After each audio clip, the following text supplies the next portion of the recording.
what Kira was saying is echoed by Garry Kasparov, the former Russian chess grandmaster, who has gone on to be a big advocate for freedom, Renewed Democracy Initiative chairman. He has been warning before any of this come to fruition that Vladimir Putin's goals go well beyond Ukraine. Garry, very good to see you. You're convinced that whatever happens in Ukraine, especially if Vladimir Putin takes over, he's not done. No, he's done if he loses the war, because he will not be able to stay in power. That's what happened with every decade in the past. If the war is won, it's a military defeat, geopolitical defeat, and if it's combined with the blockade, financial, economic, technological, it will lead to revolt in Russia, because Putin will not have money to pay for his military machine, for his police, and his propaganda. That's why defeating Putin in Ukraine is the only way to save the world from the horse to follow. And that's why, I always say it's not the game of chess. You can either win or lose. You cannot have a tie. And it seems to me that this is not yet the position of United States and NATO. So we're still hearing Secretary Blinken, for instance, saying, oh, it's not about regime change. It is about regime change, because as long as Putin stays in Kremlin, there will be no peace. You cannot compromise with cancer. You can only cut it out. So, Garry, when you talk to friends in Russia, what do they know about this? I know they have very little access to social media. I get that. But they wait on long lines around banks, are limited to how much cash they can take out of banks. They're certainly feeling the economic hit from this. So how much do they know? How much support do they give Vladimir Putin? It's very unfortunate, but I don't have friends left in Russia. Because people who marched with me on the Russian streets 8 years ago, peacefully protesting against Putin's dictatorship, they're either in exile like myself, in jail like Alexei Navalny, or killed like Boris Nemtsov. So we can get some information out of the situation on the ground in Russia.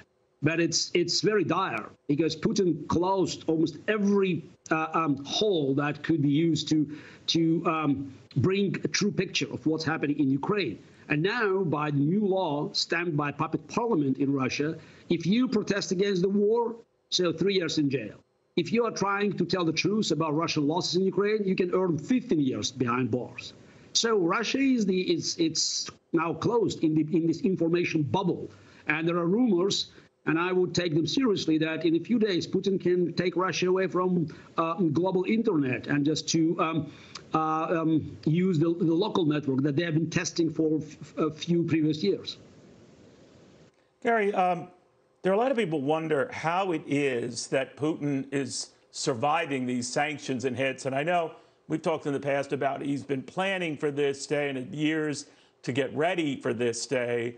But even the latest oil hits, we're hearing that he has in his hip pocket 2 interested buyers for that oil that might be sanctioned, China and India, perhaps others.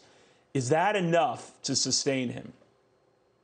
No, absolutely not. It's a myth that Putin can offset European market with Chinese or Indian market. It cannot be done technologically. And also, if you look at the volume of Russian gas and oil sold to Europe vis-a-vis China, it's not even close. But Putin is expecting that he can wait West out as he did before. Because you mentioned sanctions. They are not total sanctions. There's still many loopholes. And I do not see the resolve of the free world, especially the United States, to use these sanctions to topple Putin's regime, because they continue negotiating with Putin on the Iranian deal, on Green New Deal. So I'm puzzled. I think it's some kind of schizophrenia. So you want to stop Iran from acquiring nukes, and you use Russia, the country that is threatening to use nukes, as a place to stockpile enriched uranium. So Putin doesn't feel that the united front against him will sustain the time. And he still hopes that he can defeat the Ukrainian army and then back to the negotiating table. So I think that unless Putin recognizes that there is no way back, we will not see any immediate results. He will continue plundering Ukrainian cities because he cannot beat Ukrainian army on the battlefield, but he knows the best how to bombard people into submission. So let me ask you this, Garry. The idea that the impression many in the West have, and it could be mistaken, is that he's now a wounded, cornered animal with very little outside support within his own country, I should say. Is he going rogue here? Is he all on his own and the military oligarchs are afraid of him? Or are, for example, in the case of the military, are they with him on this? They are not advising against this? We don't know, and I don't think we can find out. I suggest that we'll stop thinking about Vladimir Putin, whether he's mad and whether he can push the red button and use nukes. We have to concentrate on those who have to carry his orders. And I think the Russian generals, they are not ready to commit suicide for their leader.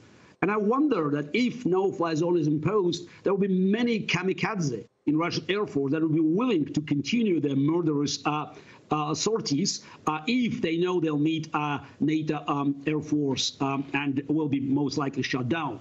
So it's time to actually recognize if you are not willing to use force now to stop Vladimir Putin in Ukraine, while the Ukrainian army is still bravely fighting on the ground, what are you going to do if he goes further?